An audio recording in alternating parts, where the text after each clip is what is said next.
Good evening दोस्तों, कैसे हैं आप सब? आई होप कि अच्छे होंगे।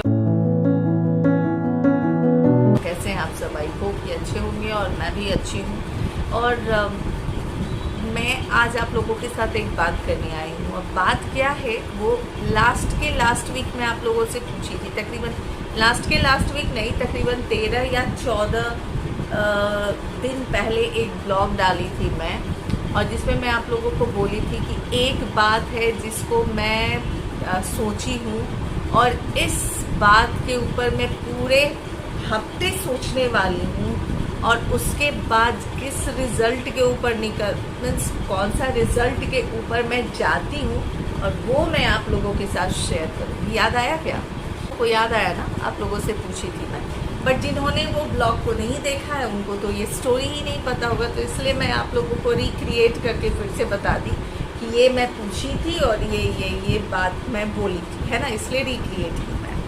नहीं तो मैं सीधा बोलती अगर कि 15 दिन पहले बोली थी और मैं उसके ऊपर बात करने वाली हूँ तो आधों के तो सर के ऊपर से निकल जाता, क्योंकि ब्लॉग सारे तो देखते नहीं है, सारे के सारे फैमिली मेम्बर तो देखते नहीं है। तो वो बात ऐसा था दोस्तों कि देखिए, हम लोग हम हमेशा मैं हूँ, आप हैं, या फिर जो भी है ना, हम लोग प्रेजेंट में जीते हैं। मीन्स अभी जो चल रहा है, अगर अच्छा चल रहा है तो अच्छा चल रहा है, बुरा चल रहा है तो बुरा चल रहा है। बट फ्यूचर का सोच करके जो है ना, वो बहुत कम लोग जो है फ्यूचर का सोचते हैं। अभी बहुत सारे लोग सोचेंगे, मुझे कमेंट बॉक्स में कमेंट भी आएगा, नहीं छवि मैं हमेशा फ्यूचर का सोचती हूँ, मैं फ्यूचर का सोच करके ही बस मैं करती हूँ। प्रेजेंट तो है ही, बट फ्यूचर भी मैं सोचती हूँ। अच्छी बात है अगर आप फ्यूचर सोचती हैं तो, बट अगर फ्यूचर सोचती हैं तो फ्यूचर के लिए इन्वेस्ट करती हैं क्या?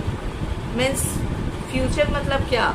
अभी आप हैं और 5 साल 7 साल 10 साल में, फ्यूचर मतलब जब आप ओल्ड एज की होंगी, जब आप, मैं सिंपल लैंग्वेज में अगर बोलूँगी मैं तो रिटायरमेंट के बाद की जो लाइफ होती है ना, वो एक्चुअली हमारी रियल लाइफ शुरू होती है। रिटायरमेंट के बाद की जो लाइफ होती है ना, वो हमारी रियल लाइफ शुरू होती है। जैसे कि हमारी शादी होती है और हमारी एक नई लाइफ शुरू होती है, एक नई जर्नी शुरू होती है, बहुत सारे स्ट्रगल के साथ। किसी की बहुत कम की होती है जो मैरिज शादी के बाद जो है बहुत स्मूथली लाइफ जाती है हस्बैंड वाइफ की।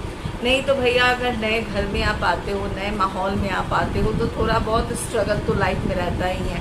मीन्स आप उनको नहीं पहचानते, वो आपको नहीं पहचानते हैं, कुछ बात है, कुछ विचार है, डिफरेंट टाइप्स ऑफ थॉट्स और ये वो है ना, तो वो थोड़े बहुत तो स्टार्टिंग में जो है सो वो परेशानी सबके लाइफ में आती है। नहीं आती है तो बहुत अच्छी बात है, बट फ्यूचर जैसे कि मैं आपको बोली कि रिटायरमेंट के बाद की लाइफ में ना, एक्चुअली आप सोचो, बोलोगे ना कि छवि ये चीज़ सडनली आपके दिमाग में क्यों आया?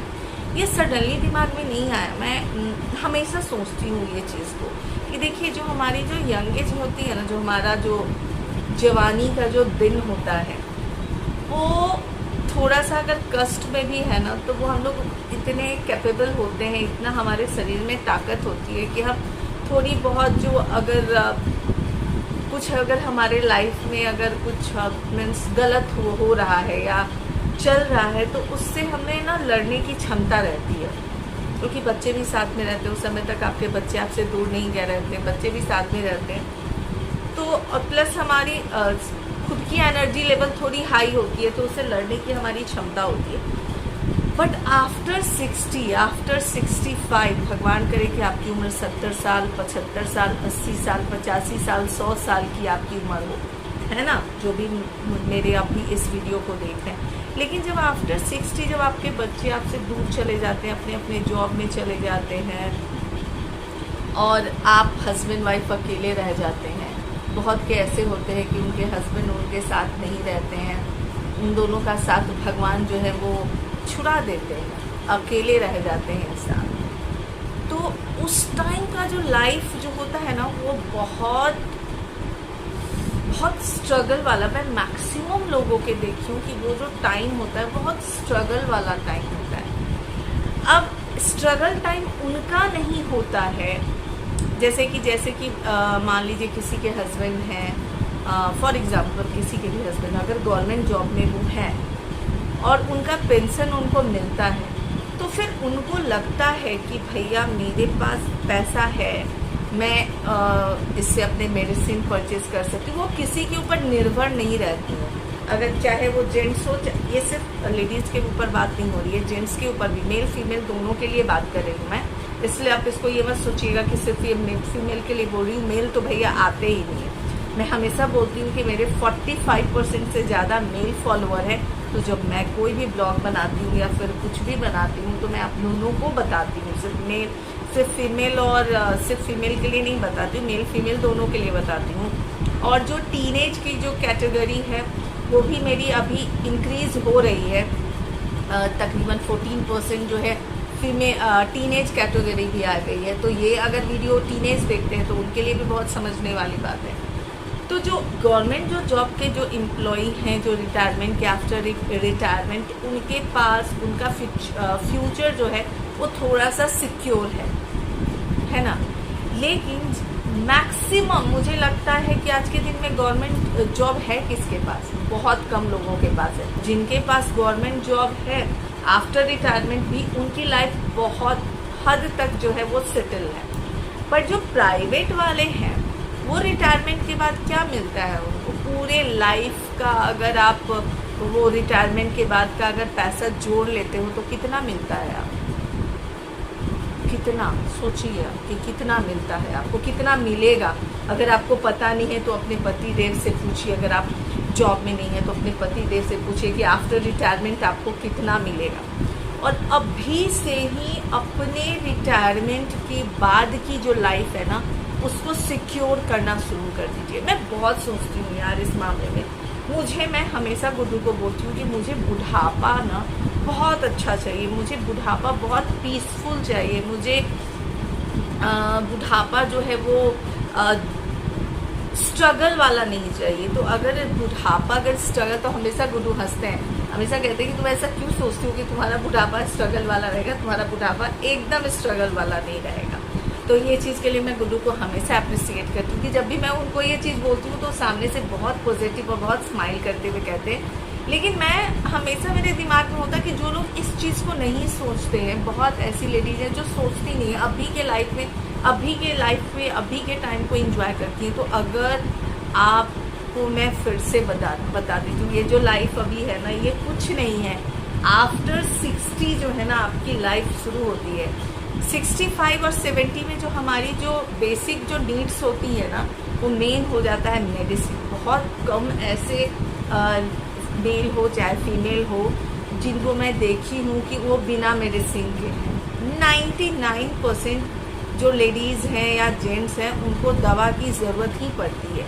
तो उस टाइम में जब आप एक मेडिसिन के अगर आपको परचेस करना है तो उस समय आपको किसी के मुहताज नहीं रहना है। आपको ये नहीं रहना है कि अगर मुझे कोई मेडिसिन ला के देगा ना तभी मैं खाऊंगी, नहीं मेडिसिन ला के देगा तो मैं कैसे खाऊंगी। मीन्स आप समझ रहे हो ना मैं क्या समझाने की आपको कोशिश कर रही हूँ। तो अपने बुढ़ापा को सिक्योर कीजिए। मैं हमेशा सोचती हूँ इस चीज़ को, आप सब मेरी फैमिली हो तो मैं आप हमेशा बोलती हूँ कि मैं जो सोचती हूँ जो मैं करती हूँ वो सब आप लोगों तक लेकर के आती हूँ। मैं अच्छा सोचती हूँ वो भी आपको बताती हूँ, जो बुरा सोचती हूँ वो भी बताती हूँ। मीन्स हर चीज़। तो मैं ये सोची कि जो मैं ये सोच रही थी ना पूरे एक हफ्ता सोची मैं, और बाद में मैं इस निष्कर्ष पे पहुंची कि आप लोगों को ये चीज़ बताना जो बहुत ज़रूरी है कि बहुत सारे, अगर आप मार्केट में जाते हो ना दोस्तों तो बहुत सारे फंड ऐसे हैं जो रिटायरमेंट प्लान्स वाले आते हैं जिसमें अगर आप कुछ जमा कर देते हो तो आपको रिटायरमेंट के बाद आपको कुछ मंथली जो है वो पैसा मिलता है। तो वो पता कीजिए, ज़रूरी नहीं है कि 4 लाख 10 लाख और 5 लाख में ही आप इन्वेस्ट कीजिए। बहुत बेसिक जो प्लान भी आते हैं मार्केट में वो सब पता कीजिए और उसमें इन्वेस्ट कीजिए ताकि आपका बुढ़ापा सिक्योर हो। आपको किसी के मोहताज नहीं रहना पड़े कि भाई मुझे मेरी बेटी, चाहे बेटा हो चाहे बहू हो चाहे बेटी हो चाहे दामाद हो, किसी की मोहताज रहने की आवश्यकता नहीं है। ठीक है, मोहताज नहीं रहना चाहिए। प्यार मोहब्बत में कोई कमी नहीं होनी चाहिए, ना बेटी के साथ, ना बेटे के साथ, ना बहू के साथ, ना दामाद के साथ।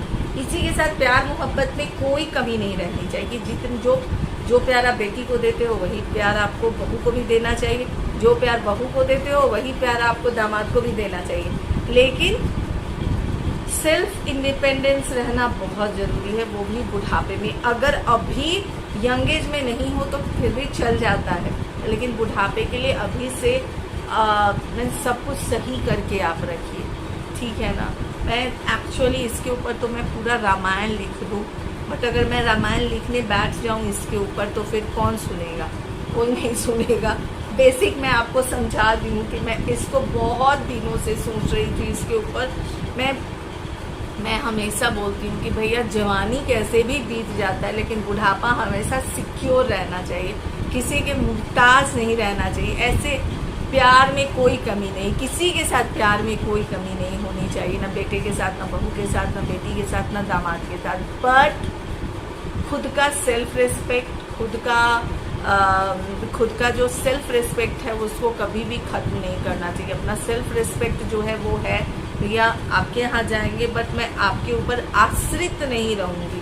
आश्रित जहाँ आप हो जाते हो ना, वहाँ से ही जो है ना परेशानी शुरू हो जाती है। इसलिए आश्रित नहीं होना है। जब आप आश्रित नहीं रहोगे तो फिर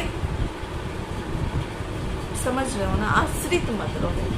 फ्यूचर के लिए ना अभी से कुछ ना कुछ आप इन्वेस्ट करके रखो। अब बहुत लोग कहते हैं अरे बेटा है ना मेरा, मुझे देख ले, बेटी है ना मेरी, देख लेगी। अरे कुछ नहीं होता, चाहे वो बेटा हो चाहे बेटी हो। मैं मुझे भी एक बेटा है, मुझे भी एक बेटी है। भगवान उनको लंबी उम्र दे, सब सुख सुविधा से परिपूर्ण रहे। बट फ्यूचर अपने हाथ में, यानी कि बुढ़ापे को सिक्योर करना बहुत ज़रूरी है। कि मतलब ये वाला वीडियो मैं बहुत दिनों से सोच रही थी। आपको मेरा पता है, मेरा आधे तो ज्ञान आपको बकवासी लगे होंगे, बट मुझे ये आप लोगों को बताना था, तो मैं सोची कि बताऊं भैया।